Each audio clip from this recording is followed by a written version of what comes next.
సినిమాలకు ముందు సత్యనారాయణ గారు ఎలా ఉండేవాళ్ళండి? అంటే సినిమాల్లోకి రావడానికి ప్రేరణ ఎవరు మీకు? ప్రేరణ అంటే నేను చెప్పాలంటే మా ప్రధాన గారి ఆయనకి అంజయ్ గారని నన్ను సినిమాల్లో పంపించాలని ఆయనకి ఉత్సాహం ఉండేది. ఎందుకంటే నాగేశ్వరరావు గారిని సినిమాలో తీసుకొచ్చిన అన్న రామరమ్మ గారును ఈయన బాగా స్నేహితుడు. ఆల్మోస్ట్ మేము అక్కడ ఫ్యామిలీ ఫ్రెండ్స్, నాగేశ్వర ఫ్యామిలీస్, మా ఫ్యామిలీ ఫ్రెండ్స్ గుడివాళ్ళు. ఆయన మా మామని కూడా సినిమాలో పంపించాలి, మామని కూడా పంపించాలని అప్పుడు తీసి పంపించేవాడు ప్రధాన. ఇలా కాకుండా ఒకసారి హనుమంతరావు గ్రంథాలయంలో నాటక పోటీలు జరుగుతున్నాయి విజయవాడలో. మేము గుడివాడలో ప్రభాకర్ నాట్యపడాలని దాని తరఫున ఓ నాటకం తీసుకెళ్ళాం. నేను స్టేజీ మీద రాగానే ఓవేషన్ అందరు, ఏంటి రామారావు తమ్ముడు వచ్చాడా, రామారావు తమ్ముడు, రామారావురా దీంట్లో ఏ కేకలు ఓవేషన్. సరే రాదా నేను అయిపోయిన తర్వాత గ్రేడ్ రూమ్లో మేకప్ చూడడానికి వెళ్ళినప్పుడు జనంతా వచ్చేసి ఏమంటే రామారావుకి మీరు ఏమవుతారు అది నేనే కాదండి, నాదే గుడివాడ ఆయన నమ్మకం నేను పడతాను అని పోయారు. అప్పుడు Garikapati Rajarao producer and director పుట్టిల్లని తీశాడు. ఆయన మొన్నది జడ్జాలు ఆడుకెళ్దాం.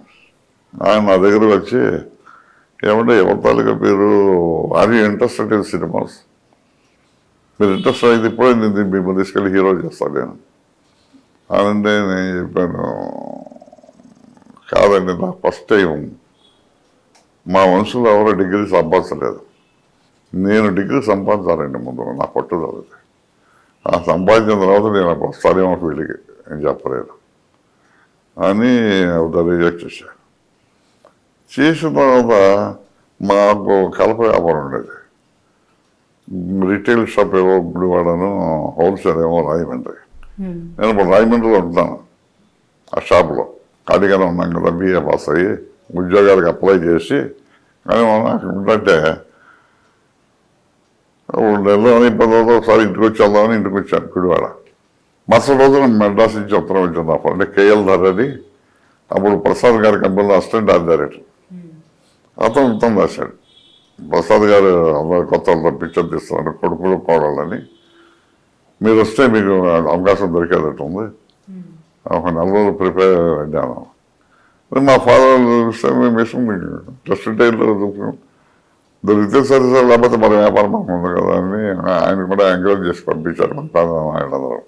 ఇక అక్కడ వెళ్ళాను, అక్కడే ఉండిపోయాడు. మళ్ళీ కనుక రాలా, అక్కడే ఉండిపోయి నానా బాధ అనిపిస్తూ ఇక ఇదంతా ఒక పెద్ద చరిత్రలేండి అని ఒక పట్టుదలతో ఉన్నాను, ఏం సాధించాలి, లేకపోతే నేనెందుకు ఇక్కడ ఫెయిల్యూర్ అవ్వాలి, నేనేం తప్పు చేయలేదు, నాతో నేను రాలేదు, ఎందుకు తీసుకొచ్చాను నన్ను ఇక్కడికి, సో ఐ మస్ట్ ఏదో ఒక రోజు నేను రావాలి. నేను మన పట్టుదలతోనే ఉండి ఏదో దేవుడి దయ వల్ల సాధించుకొచ్చాను.